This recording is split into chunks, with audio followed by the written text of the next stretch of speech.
Hello and welcome to the Straight to the Source podcast. I'm Tanya Barr. And I'm Lucy Allen, and we're looking forward to taking you straight to the source of the people driving our food and hospitality industry forward. Mike Bennie is one of Australia's most respected voices in wine and drinks.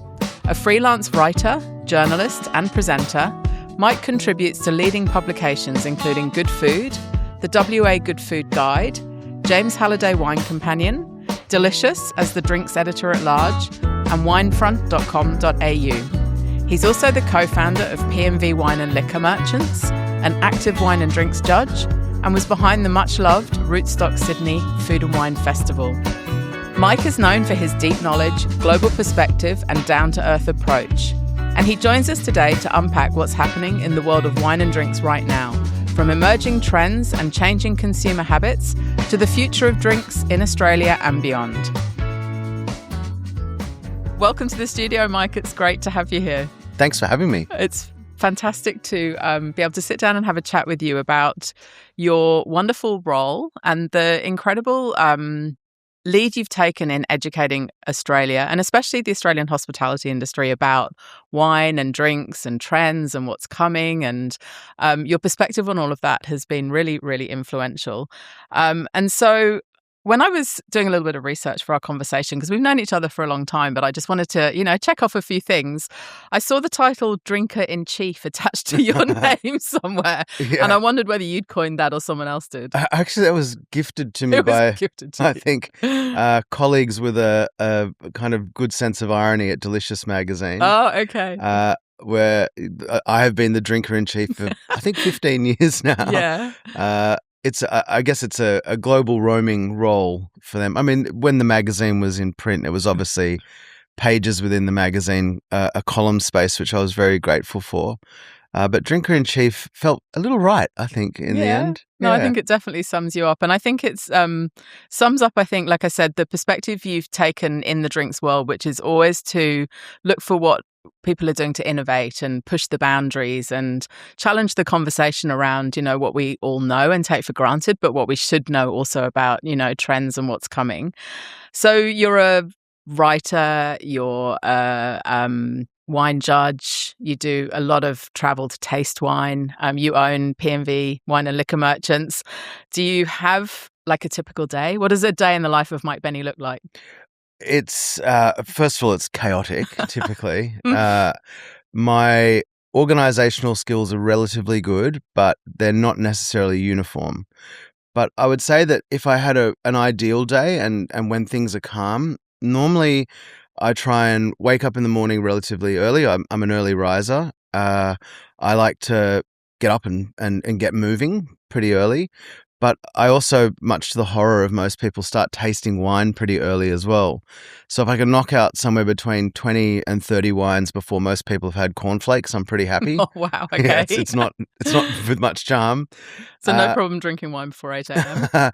Well, drinking maybe. Oh, tasting. Tasting is using the all-important and omnipresent spit bucket. I mean, I'm not a visage of great health, but I'm at least healthier by virtue of that spit bucket next to me while I'm tasting.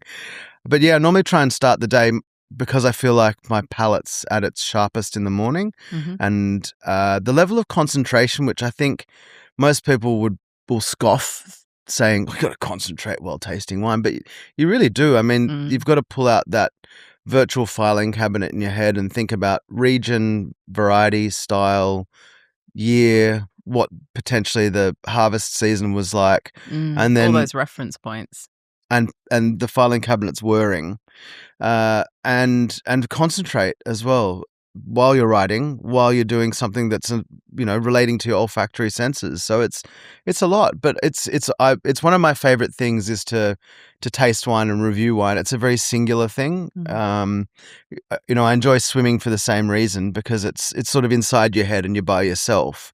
And wine tasting and being a critic in that regard is a very satisfactory thing. So that's the morning. Then after that, I try and address the incredible volume of emails, and I don't think I'm alone in that. We all over-communicate in some way, shape or form, that emails is a bit of a albatross around the neck for most of us. Then I aim to be several days a week inside P&B, whether it be in the shop or in the office. That can involve tasting wine with winemakers or distributors. It can be doing a team meeting regarding events. It can be sitting solo at my desk trying to work out the navigation of administration for the business, or trying to create new pathways for collaboration, community-focused events with P&B at the core, and a variety of other things that sort of fill out the minutiae of having a small business in Sydney. And then I usually try and do some more focused tasting, if that's possible, in the afternoon. And then often there's meetings. I mean, we sort of live in a landscape of, while virtual meetings have become more or less synonymous with how we do business, there's still the face-to-face stuff that requires me to flit around. And I typically, these days, because I used to not, try and down tools as I exit the building. That's pretty important, because I need to do quite a bit of reading to do the writing that I feel like I have as You need sort that of brain space, yeah. Yeah, and learning is always really paramount to me. I do like to try and keep abreast of everything that's going on in a contemporary sense, as well as filling my noggin with stuff that is of the historical past, or I might be thinking about a story that's coming up that I've pitched, or that's in the roster for some publication, and I just want to make sure that I'm learning as much as possible, so that when I download that onto a page, it's as lucid or has as much backdrop as possible to make it authoritative, I guess you'd say, and also in my voice, I guess, too. Yeah, absolutely. So, I mean, it definitely takes a little bit of what I think is the perceived glamour of a drinks or wine writer away when you describe it that way. And as we were talking about earlier, as you said, like, wine changes every year. You know, there's different seasons, there's different weather impacts, there's different grape varieties coming into the market, there's different trends happening around the world. So you've constantly got to stay on the front foot of all that knowledge. And I think what you're so good at is you're such a great connector, and you do a lot of events, and you bring people into your spaces, and you share that knowledge. Like, education's a really big part of what you love doing. Are there any projects that you're involved in at the moment that you're particularly passionate about? I think right now it's a breadth of things. I mean, there's a constant roster of events. I feel like the curation of events has become quite interesting and important for me. So the ability to sit on top of an event and create a culture around it. Most recently, I was privileged to be asked, sort of in cahoots with Vivid, to do an event with the International, which involves New South Wales wine producers and New South Wales adjacent wine entities. That's a project, but there's been a host of those things. I mean, I rewind back 3 years to Vivid's first ever genuine food offering, and being gifted between Pelissa Anderson and myself the opportunity to curate a food and wine and culture festival that was, I guess, the litmus test for where the gargantuan event of the Fire Kitchen now sits, Which is huge. Yeah, I was there last night. In the fire pit. I smell like smoke now. I mean, you're not going to get that through your earbuds or through the video that you might be watching here, but I was on the stage, and I watched Alex Herbert's face light up as she saw everything that she's curated now, and it's a massive undertaking. She's done a fabulous job. But it's those sorts of things that I look forward to most, and so there's a few projects that are always on the juggle that involve that, from small scale festivals, smaller scale, I should say. There's a lot of detail involved, like Natural Element, which is the wonderful Christy Austin, who has formerly worked with very large scale festivals and continues to do amazing work with good food and sundry businesses around the hospitality and food world. But trying to bring to life things now in smaller communities like the Central Coast is really exciting for me. I think there's a real feast of opportunity, particularly with the connection between the hinterland of the Central Coast and the burgeoning townships that sit within it on the coastline. And it's on the doorstep of Sydney, and I think Sydney-siders are missing an opportunity there. So that's one of the things I'm most excited about this year, is bringing that back to life again. Okay. You've always been very passionate about the Central Coast as a destination. We've talked about it for many, many years. And I think the Central Coast was recognised as a delicious, outstanding region of the year one year, which was fantastic. And it's so great the way festivals do bring people together over food. But I love the way that Australia's got such a vibrant wine and drinks industry as well, that just adds another, complementary layer. Would you say Australians are becoming better drinkers? Are they more curious? Are they better informed? Are they becoming more adventurous? How do you feel about the sort of the way Australians are drinking right now? That's a great question. I think the way Australians are drinking right now is off an already pretty formidable baseline of knowledge when you compare what most people know about wine and wine regions globally. I think we have written into the DNA of most of us in Australia that long weekends are often spent in wine regions, that we get to know those wine regions that are most proximate to where we live, that traveling to destinations for holidays can often mean that a trip to a wine region is part of that. And in that, Australians understand regionality with some greater sense of purpose than most other countries and cultures globally. So in that, we've got a pretty high baseline. But I think with that in mind, we're pretty lucky that Australians don't really have too many rules around culture of drinking, let alone what's actually legislated in wine regions as to sort of archaic laws of Burgundy or Bordeaux or Champagne, in which grape varieties are gazetted to those regions. And it becomes quite a quagmire of encyclopedic knowledge you need to have to understand those places. Australians and their love of Australian wine regions kind of comes with this fluidity. There's this good energy of, I just want to try things, a sense of openness and open-mindedness. And with that, I think, in general, while there's a downturn in drinking of wine as we sit here currently, at least people are focusing on drinking better when they're drinking less. And with that, a greater scope in terms of their repertoire of what they're drinking. That Australians are unafraid to try something and not like it. We do like a sure thing sometimes, but I think generally speaking about Australian wine culture, people are willing to experiment and to make wine the experience based off the fact that they've enjoyed being in wine regions, understand a wine region, or understand the baseline of what most classic grape varieties feel like to them. Yeah. I think you're right. I think Aussies don't like boundaries, do they? They like to be adventurous and push against the kind of the rules and the regulations and see what will give. And I guess on that track, let's talk a minute about Australian winemakers, but especially those that have sort of taken a leap from the chef and hospitality world to move into winemaking. And there's a couple that are making waves. I think I saw just recently that Mem Hemmings, who has the Meredith wine label, has just been named a Young Gun of Wine finalist. And of course, our great mate Matt Stone has just released his very first vintage under wines by Matt Stone. And I've been really hanging out to open a bottle of his wine. I saw him earlier in the week and I said we were getting together and he's like, well, Mike can bring a bottle of wine with him. So there's obviously a synergy between being a chef and being a winemaker. You know, there's the highly attuned palate, there's the knowledge of how to build flavor profiles. What are your thoughts on Matt's evolution from being one of Australia's leading chefs to moving into winemaking? I absolutely love that Chef Matt Stone has evolved his career in such a way. I think it's a neat pivot without being too dramatic. Obviously, there was so much of his understanding of food and wine synergy forged at Oak Ridge, where he was such a high-profile entity in making that place fantastic.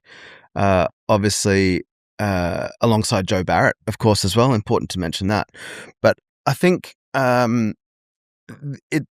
it feels really neat and tidy that Matt's doing this. While some people might think it's revolutionary, I feel like his curiosity about the alchemy of fermentation already exists. It's just another palette to work with. It's a big undertaking, and I think almost completely sidelining but for consulting his chef career is a very brave thing, but feels like it's a very sure thing in many respects. And that's not just bolstering a great friend's ideas here, that's actually seeing proof in the pudding. If I stretch back to 2019, which is when I first really saw Matt's approach to winemaking, he was working at Oak Ridge at the time and skin fermented some Pinot Gris. So that means that basically the color of the Pinot Gris skins were live and ready in the juice of the grapes. It produced a kind of rosé-like wine. Most people wouldn't realize that Pinot Gris has a purple grey skin. And this sort of edgy, interesting rosé made from Pinot Gris ended up taking out a significant award at what was called the Drink Easy Awards, which was a multidisciplinary judging affair that looked at beer, wine, spirits, non-alcoholic products. And he won the whole thing. The wine was, didn't know that. Okay. it was a top 10 list of the best of beer, wine, spirits, and non-alcoholic. And his wine won the number one spot and won best wine overall as well, of course, to get there. And of course, this was all blind judged. So it wasn't like there was a bias for this wine particularly. It was just ridiculously delicious and also technically excellent, if you want to be a bit precise about the wine itself. And so you saw the inkling of somebody who understood how to get something into a bottle that was righteous. And I think that was quite formative for Matt. And so with his, and just to rewind off that, to talk about chefs generally around wine, I don't know a lot of chefs that love wine, but the chefs that love wine are the best chefs that I know. And I would say that people like Ben Grenache, who invests himself deeply into wine, without you really knowing that he does, because Ben's relatively secretive, is one of my favorite chefs, and he's particularly interested. Paul Carmichael would be another person who's radically into wine. And Matt is of the same ilk. He's fascinated by wine. And so he was visiting wine regions and obviously investing time in tinkering while winemaking was going on during harvest, and has now found himself solidified into a winery in the Adelaide Hills with two other like-minded winemakers. And I think it's a really exciting thing. Yeah, it's fantastic. So 2025 is his first vintage, and he made a Pinot Gris Chardonnay, and we have here the Pinot Noir. Yep. And so I haven't tasted this before. You have? I have, yes. It's winey. It's winey. It's lively. It's fresh and vibrant. It is. Cherry. Yep. What I like about it is that when younger generation, let's call Matt a younger generation winemaker, when a lot of younger generation winemakers working in this oeuvre of natural wine or sitting in the avant-garde of wine in Australia approach winemaking in their formative years, they quite often err onto the side of more experimentation and wines that are a bit edgy or pushing boundaries. But Matt seems to have sat very comfortably into a zone of, I want to make fine wine. He still ferments using natural yeast or wild fermentation. There's no filtering, there's no fining. The fruit comes from the Lansdowne vineyard, which is an organic certified vineyard in Forreston in the Adelaide Hills. So it ticks all the boxes for the au naturel sect of wine, but it's seamless, elegant, very well balanced. Flavor, aroma. It's, a succulent, delicious, wonderful Pinot. It's all that. It's very drinkable, but it's very sophisticated, and it's got this beautiful kind of light tannin that just gives it enough weight to make it juicy. I don't know the best word to use, but it's just silky as well. Like, it's really, really beautiful. So that's well said. Yeah. Yeah. Well done. Well done to Matt. If you were pairing this with food or an occasion, what would you be thinking? Oh, this is for me. I try not to be too prescriptive about food and wine matching because I guess the non-sommelier in me feels like being prescriptive is a little bit formulaic. Again, you don't like rules. I don't want the rules. I'd probably throw this in the fridge for 20 minutes, and then I'd probably drink it on its own. I'd just like the idea of it's a very digestible, nourishing feeling wine, and sometimes, particularly in Australia, the best food and wine matching is wine and air. So fair for enough. Me, it's But if I was going to put it next to something, I think right now, autumn, as we're shifting into winter, I love the flavors that come with autumnal food. Mm-hmm. So when I think about that, I think mushrooms, I think things from the earth, and I think about game meat, if you're going to sift into that zone. And also a little bit of cooking a bit more with fire. So seafood beautiful. kissed by char, that sort of thing. I think that would be great with that wine. Yeah, perfect. Well, it's absolutely delicious. So we'll drop some links into the show notes of where they can buy it. In particular, P&V Wine and Liquor Merchants. It's definitely a retailer. When I'm drinking wine from P&V. So let's switch tracks for a minute, because one thing that you've also been a really huge proponent of, really since the emergence of the category, is no and low alcohol drinks. And it certainly isn't a niche category anymore. It is growing rapidly. I think I saw that the market had grown by 13% globally last year. Which I guess really shows how quickly consumer drinking habits are changing. Do you think the trend has become a permanent shift? I think the trend of low and no alcohol has become a permanent shift. I think that when I cast my mind, just to give some empirical evidence of this, to the last 10 plus years that I've been judging the Australian Wine List of the Year Awards, in which 10 years ago, there was no reward for a non-alcoholic category. And frankly, the non-alcoholic offering in most restaurants 10 years ago was not much. Coca-Cola or orange juice or, it was lemon lime bitters. If you're lucky, something that resembled a really shitty cocktail. And these days, it's now its own standalone category that there is an award for best low or no alcohol. And of course, great restaurants have their sommeliers, or indeed a synergy between sommelier and kitchen, forging beverages that actually really fine-tune a dish. Degustations of low and no alcohol products that are made in the kitchen effectively. Fermentations, distillations, tisanes, teas, etc. I think you know the scope. That's an amazing thing. And in fact, I think you can get closer to a great pairing with a dish using that kind of alchemy than you can with putting a wine next to it. While wine is a beautiful thing to have with food, and of course it comes with the buzz of consuming alcohol, the idea that the sommelier, drinks creator, and the kitchen can really forge something that's the final condiment in the glass. And that's the aim of food and wine matching for me. As I said, not being a professional sommelier, when people ask me, what's the best X with Y, I always say, just make sure that thing in the glass is the final condiment.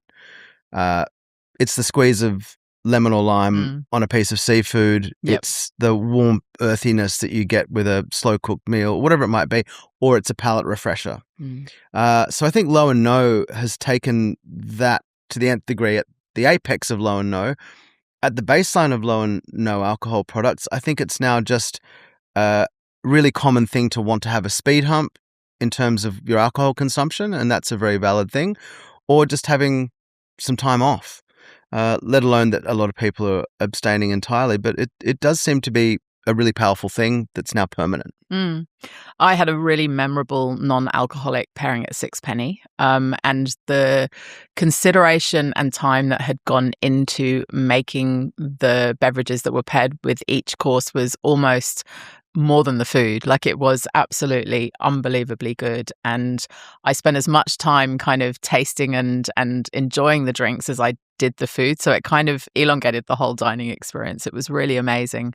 And I think Australia's had some incredible innovators in the no and low alcohol space, notably Aaron Trotman with what he's done with non, and Sober as well. I think they were the first non-alcoholic beer in Australia. Am I right in saying that? I think in tandem with Heaps Normal. Okay. But certainly Sober was so amazing for its culture of, Aboriginal connection to country, and then including native ingredient. And that was, unfortunately, obviously it's defunct now, which is a massive shame, because first of all, the product was sensational. It's excellent, But then also the really important propping up of a great Aboriginal owned and operated business was just a wonderful thing as well. Yeah, and the community work that they did. But they certainly set an amazing foundation for what was to come. And we definitely can't talk about non-alcoholic category without talking about Heaps Normal. They have absolutely nailed it. They are such a great company. They're very community connected as well, and their product is amazing.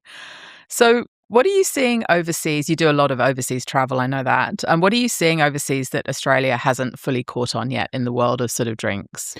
I think in the world of drinks, Australia does lead in terms of a lot of innovation. I think in terms of culture around drinks, the international, I mean, it's hard to pin down one part of the international scene because Europe has its own little communities. The USA is quite distinct from Europe. Europe, I think there seems to be a bit more freedom in terms of drinking culture and a bit more respect for drinking. I think not necessarily a trend in terms of is there an innovation in beverage. I think Australia innovates because of its lack of structured, particularly in wine, regional DOC, AOC, so the structured control boards that look after regions within Europe. I don't know if all listeners know that, for example, Champagne has a higher authority that looks after which grape varieties can be planted, what volume of wine is produced from which grapevines, etc. Same with Burgundy, you have to plant certain varieties. So Australia's freedom is sort of quite liberating. What I think I see in terms of innovation in Europe really is culture, is how people drink, when they drink, the relaxed nature around licensing, the ability to forge a pathway that isn't so restricted by relatively archaic law in Australia, a kind of puritanical feel to how we have licensing control here. In terms of actual innovation in beverages, well, I think Australia is a world leader. The only flip side to that argument would be that if you look at the United States, and particularly with activated drinks, let's call it, which starts with things like nootropics, the use of, let's say, health-focused mushroom in beverage, the wellness scene that just is burgeoning in the United States through the lens of social media, wellness people alongside places that tangible, clinics that offer you drink or lifestyle opportunities to be well. That's a massive thing in the United States. So I'd say there is a category that's world leading, and then of course the freedom with THC in America as well. I mean, marijuana has knocked the socks off a lot of consumption of alcohol in America, a steep decline since legalization of marijuana in many parts of America. And of course, beverages that now follow through that have activated ingredient that comes from marijuana as well. And while that seems completely out of the playlist of things in Australia, it's quite a powerful force in the United States in terms of how people are not consuming or consuming, and then its relativity to alcohol as well. So I'd say that wellness plus legalized marijuana is the innovation that is really rocketing and ratcheting up the way people drink a myriad of things in the United States as compared to Australia. Wow, that's really interesting. I wasn't across that. So that's a really fascinating bit of knowledge to have, I guess, of what's happening in the global drinks industry.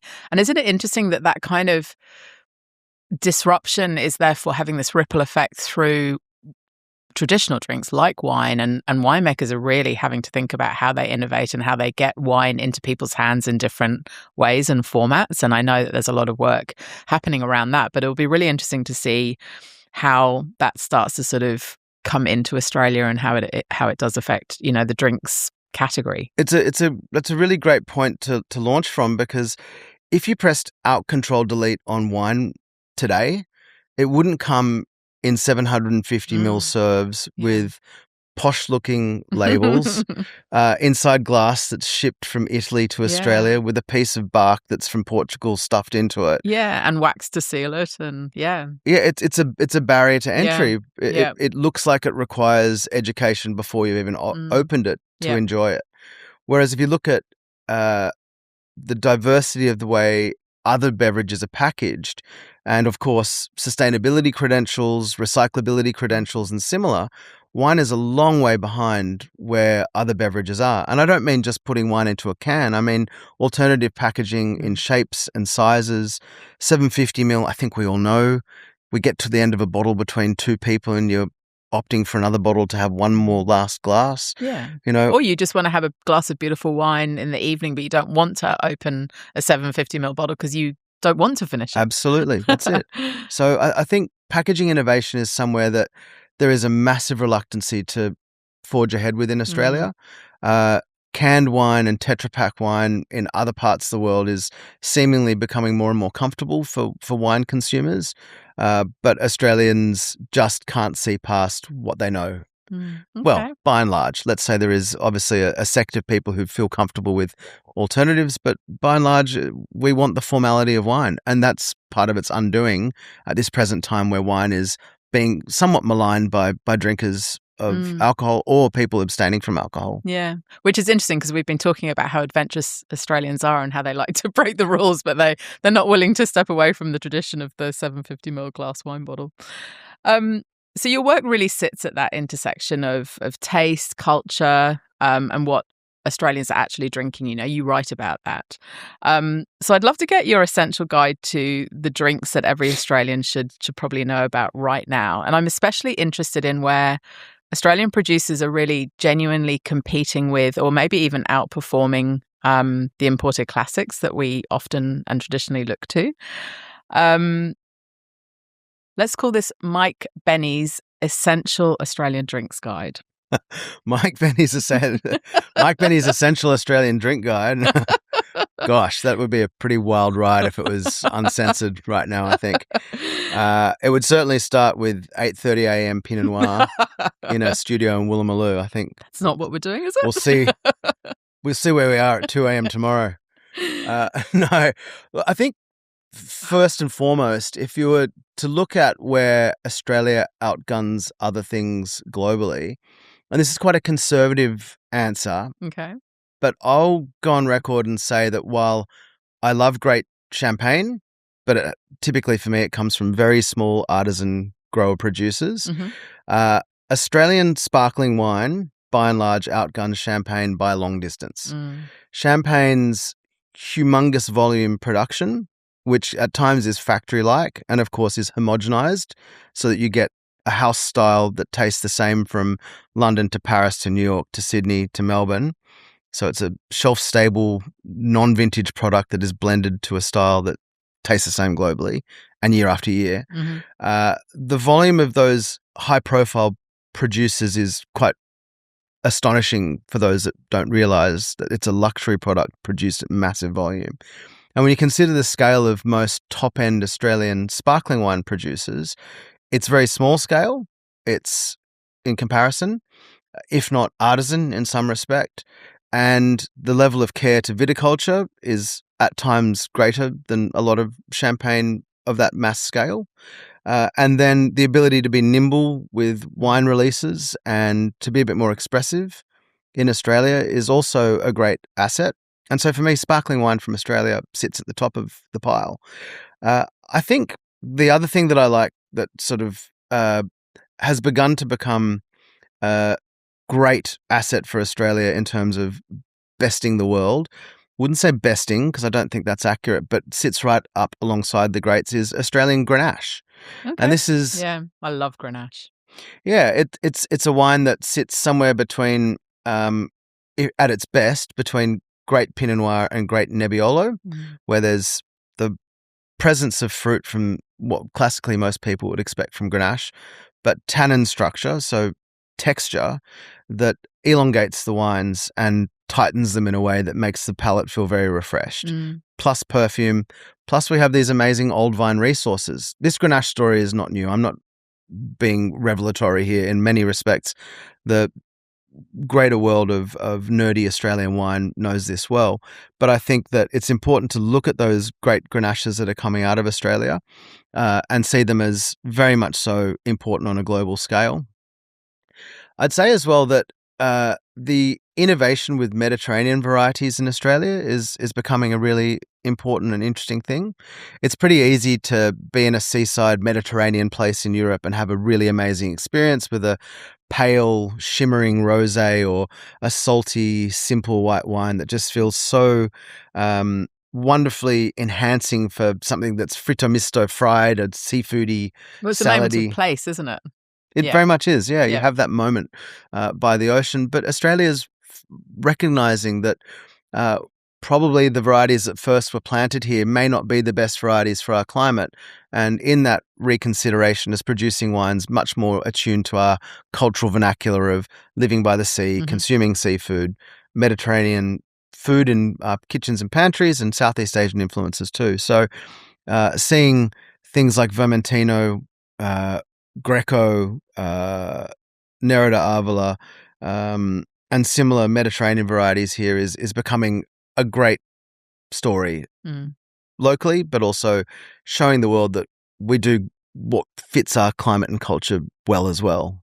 So there's a little trio of things that might... And our style of food as well. You know, I think really well matched to the very melting pot sort of style cuisine we have in Australia, but a lot of spice and a lot of, you know, nuance in flavour of lots of different flavours happening in dishes. And they pair so beautifully with, I think, that style of food in Australia. What about craft beer? Craft beer's had a huge boom in the last decade, but it feels to me like the category is kind of maturing and changing. What's exciting in beer right now? What would you sort of steer Australians towards in the beer category? As a very dedicated lover of Reshes, when I do drink beer, I do err on the side of really well-made, simple beers that are very crushable. Things that have super high drinkability, that are very elementary in their nature. Now, if you said that 5 to 10 years ago, while the rise and rise of the IPA and the XPA and more lavishly hopped examples of craft beer were all that beer nerds were really thinking about, it would have been heresy to say that.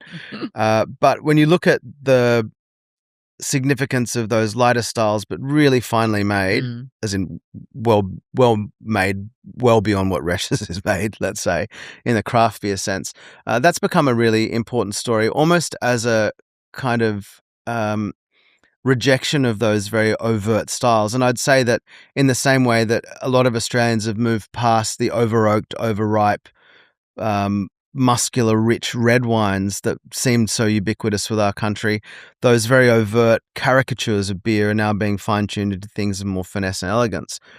I think off a very small scale alongside that, I think those who are opting to use mixed culture fermentation, or of course with a very, very small sect of brewers, complete wild fermentation is probably the new frontier for where Australian brewing could go to.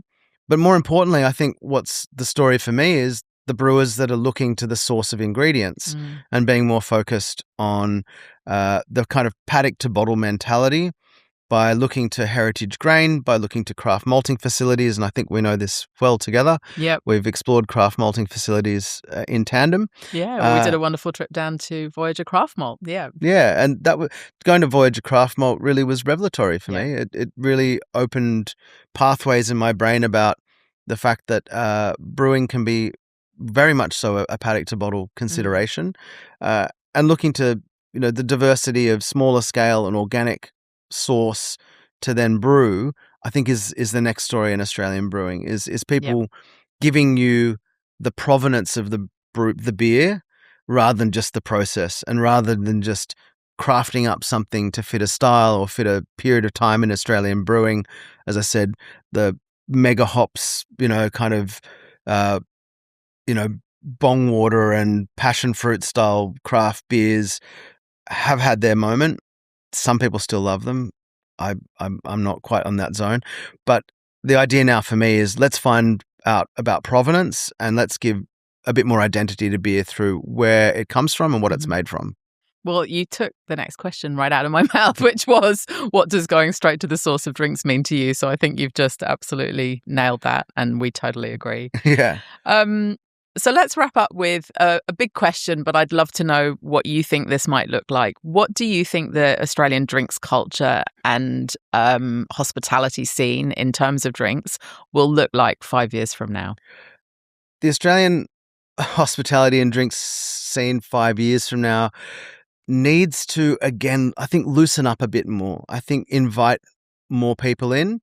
And I think one of the major issues that is a barrier to entry in that is a gatekeeping, a kind of a continuity of very patriarchal system around education and about mentorship in Australian drinks that needs to be broken down to invite more people in. And I think there are too many single platforms at the station in which category A, platform 1 is wine, category B, platform 2 is beer, and the streams don't really cross. And I think what needs to be done is a plan in which education involves all the streams of drinks, that allows people to be more multifaceted in their approach to communication, that allows at the coalface of restaurants and bars and cafes the opportunity for people to be a bit more broad in terms of what they can speak to with a guest.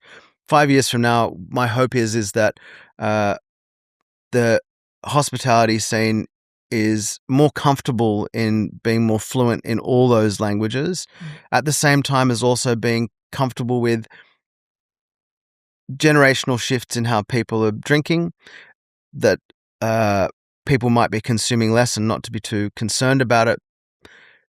By virtue of that, by providing beverages that have a better baseline of ingredient, and by communicating much more about where things come from and how they're made as an essence to putting that thing into a glass in front of people. I know that sounds a bit aspirational in some respects, but I think a shift for me would be making things easier for people at that coalface, giving people more information in terms of the process and provenance of what goes into the thing they're consuming, and by virtue of that, looking to value systems of a consumer that these days are triggered by farmers markets, organic, slow food, sustainability, and similar. And I think really the shift in terms of 5 years from now is my hope that all of that meshes together in a much more coherent and open and kind way, and that innovation is not forgot in that regard. What a great vision. We'll have to catch up in 5 years and see if we got there. Hopefully in a couple of weeks. I know we'll see each other a lot more before then.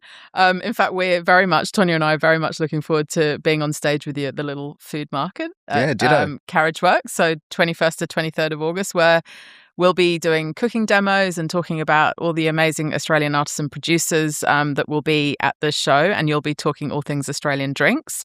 But in the meantime, thank you so much for the chat. I think we should probably finish the rest of that Pinot. We should. And catch up again soon for another chat all about the world of Australian wine and drinks. Thank you for having me. Cheers. Much appreciated. Thanks for listening in. We really hope you enjoyed the conversation. We would be keen to hear from you if you have a story to share or a topic that we should dive into. Drop us a line. We always love hearing from you.